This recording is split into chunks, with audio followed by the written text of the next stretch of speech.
ایک نیک اور مالدار شخص نے اپنا قصہ لکھا کہ ایک دن میرا دل بہت بے چین ہوا۔ ہر چند کوشش کی کہ دل بہل جائے، پریشانی کا بوجھ اترے اور بے چینی کم ہو، مگر وہ بڑھتی ہی گئی۔ بالآخر تنگ آ کر باہر نکل گیا اور بے مقصد ادھر ادھر گھومنے لگا۔ اسی دوران ایک مسجد کے پاس سے گزرا تو دیکھا کہ دروازہ کھلا ہے۔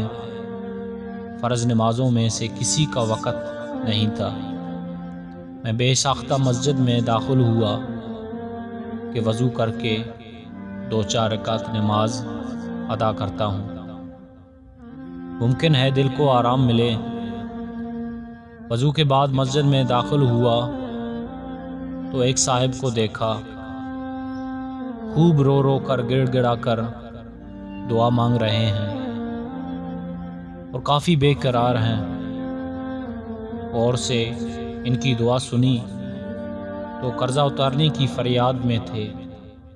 ان کو سلام کیا، مصافحہ ہوا، قرضے کا پوچھا، بتانے لگا کہ آج ادا کرنے کی آخری تاریخ ہے، اپنے مالک سے مانگ رہا ہوں۔ ان کا قرضہ چند ہزار روپے کا تھا، وہ میں نے جیب سے نکال کر دے دیے۔ ان کی آنکھوں سے آنسو چھلک پڑے اور میرے دل کی بے چینی سکون میں تبدیل ہو گئی۔ میں نے اپنا وزٹنگ کارڈ نکال کر پیش کیا کہ آئندہ جب ضرورت ہو مجھے فون کر لے، یہ میرا اپنا پتہ ہے اور یہ میرا فون نمبر۔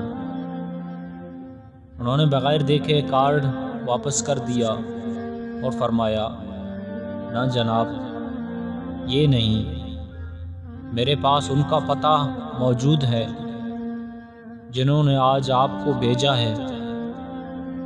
میں کسی اور کا پتہ جیب میں رکھ کر ان کو ناراض نہیں کر سکتا۔